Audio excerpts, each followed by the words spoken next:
How you doing? Great. Good, good. Practice. 2.5 hours of good Monday afternoon practice. Always fun. Always get the guys back in shape. So, are they ready to go? What's the feeling going on in the camp right now? Well, we had about 12 days of practice, and on the 13th day, we kind of hit the turning point. I mean, we really had a breakthrough. This Saturday, we just really started playing with a purpose. Started playing as a team. Started making the extra pass. Up until then, we were learning things, learning the offense, learning the defense. So there was a lot of thinking and moving, which is not good basketball. It's got to become relatively natural. Now we're starting to attack, play aggressively, and unselfishly. And so we had a great weekend. It was, and you know, get a little nervous as a coach. You're waiting for the light switch to go on, and our style is really predicated on ball control offensively and multiple defenses defensively. So you're constantly changing gears, and that's how we want to get other teams. We want the other teams to think. We want to be able to play. You want to expound on that a little bit more. You want other teams to think, but you want to play. So you kind of go more of a based on fundamentals rather than thinking through every play. I mean, you want to expound on that a little bit? Well, defensively, we'll run on any given evening. We'll play 4 to 5 defenses. We'll have a standard man-to-man, and that we'll throw our matchup zone out every night. And some teams are confused by that. We'll also run a little 1-3-1 trap. We'll run a 22 back to 2-3. We'll run a switching man-to-man. We'll run a lot of things to make you kind of look over at your coach, go, what do you want me to do? And if we can get, create a bit of a chess match and become a master of many things and keep you off guard a little bit, off balance, then I think that then our guys are more accustomed to running multiple defenses, and we're looking to force those turnovers, to force that little, hesitation to get those shots out of rhythm. I think sometimes in basketball, you've seen that guy who gets open and he looks and he's wondering if he's open, and he thinks just a little too long, and he misses that shot. That's what kind of our defenses will do. They're just kind of putting different people in positions that they're not comfortable being in, and making other players beat us that traditionally we're not the guys who are getting shots from those spots. And then offensively, we're really opportunistic. We look for matchups. We're looking for guys that have an advantage, whether it's off the bounce or off the post, and kind of shooting in rhythm spots. And we're very big into shot clock possessions, meaning a shot that we would take on a fast break. We might take a three-pointer on the fast break that we wouldn't take off the first or second pass. And then it's like, okay, fast break 3, inside action, reversal action, driving action, second touch action, and then finally a shot that you passed up the first time is okay the second time, but it's a great shot the third time because it's later in the shot clock.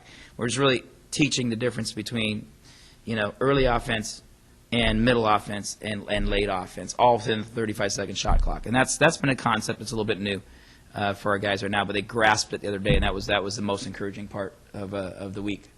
You see it all through sports, though, when teams kind of throw out different formations and kind of sometimes keep, their opponents off guard. Sometimes it has a negative effect on the team and gets your own team confused. Right. I mean, does your team have the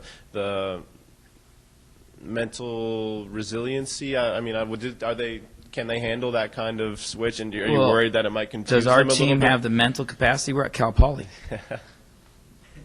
There you go. I mean, that's what we're supposed to be recruiting. Intelligent, well-rounded student-athletes, and as we demand that, we think that if you get into the school, you're bright enough to run 5 or 6 different defenses and then make those other schools a little more confused. Plus, really, the more you do it, the first month, it's more confusing. The second month, it's like, okay, I'm getting some of this. But the third month and the second and third year, where you're starting to master multiple defenses and you're starting to know that you can throw a quick trap and a quick switching defense and a quick matchup zone, then you really have the advantage on your side, I believe. Hey, Joe, no exhibition games on your schedule. I know you inherited the schedule, but why no exhibition games? Oh, that was pretty specific this year. Next year we'll have 1 scrimmage and 1 exhibition game. The rationale is per NCAA rules, when we have scrimmages, we can have them for 2 or 3 hours long against another opponent. If it's an exhibition game, you basically get 40 minutes of clock time and referees, and you can keep a score and you can have a crowd. But if you just have it as a scrimmage, you can practice 2 to 3 hours up against another team. So that allows us to play 12 people, and again, when you're so young in the program, you want to do it. I mean, most teams are splitting it now. I know Gonzaga played Texas, and they met them in Denver. So Gonzaga played Texas in Denver in a closed-door gym for 3 hours that nobody knows about. And so that helps both teams really be able to run all their sets, run all their defenses, run all their players, and exhaust it all. So we did both scenarios. We did a at-home scrimmage, closed door against an opponent, and then a road scrimmage, closed door against an opponent, and that allowed us really 6 hours of competition that we can get on videotape, offensive, defensively, edit, and play deeper in our bench too. So you really just keep on playing and improve. So I think that this stage in the program, we would definitely look at scrimmages. Next year, I think we'd split it, one scrimmage, one exhibition, and then 2 years from now, we'll go 2 exhibition games because we'll hopefully be on a foreign trip in the summer. So we'll have 10 practices in the summer and games, and we're like, oh, let's get to the games already. You know, we don't need any more closed-door scrimmages. So I think it really depends upon where you're at in your development with your team. Joe, do you have a floor leader right now? Where it's really developed, I've been very impressed with Justin Brown. His improvement has been immense. He's had the most critical development in our entire team. Starting from spring, there was a lot of question marks about, you know, can he take over a team? Does he want to take over a team? We've clearly found out he's a bright young man. He's actually a business major, doing well, taking courses, very coachable, and has really improved on a number of areas. His assist-turnover ratio. He's a kid that gets in the key, but he's starting to get in the key and stop earlier, and he's not over-penetrating. He's jump-stopping. He's pulling it back out. He's getting that confidence. He's a strong, thick kid, but now he's understanding what I want, and his teammates are understanding what he can do.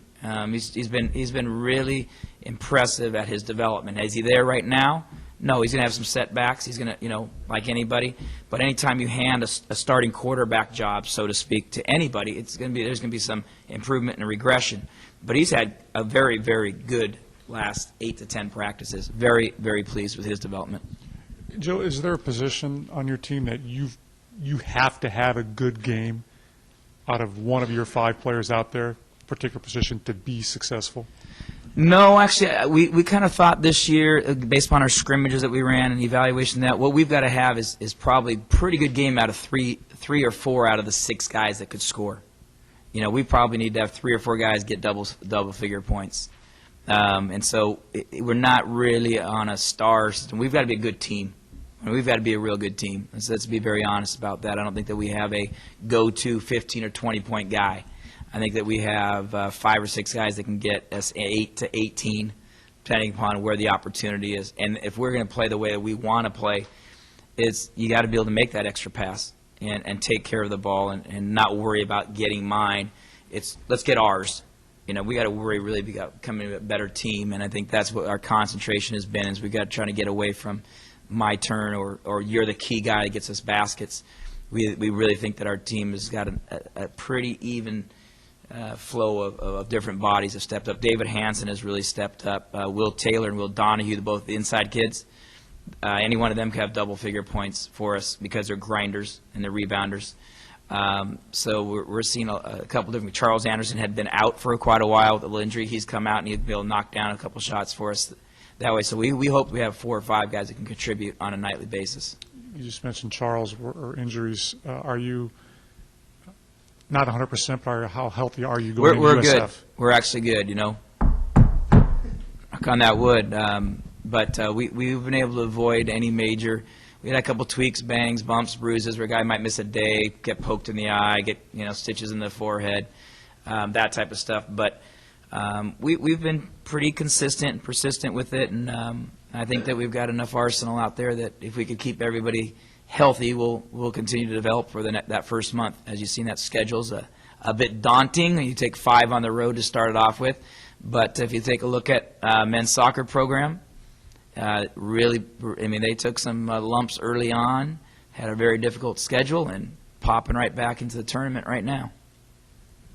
Hey, Coach. With all the changes, yourself obviously included, all the new players, I mean, chemistry I know was a big question mark, and may still be right now. I mean, how has the team come together in the last several weeks as you guys now head into the season? Chemistry is one of those things I believe that we can actually try to control. I mean, you can't control, too many things. You'd like to have a McDonald's All-American. You'd like to have, great height, great strength, great experience, all conference players all coming back. But if you look back at the Olympic Games, say 4 years ago, and you had, the Puerto Rican team or the German team or what was it, the Spanish team,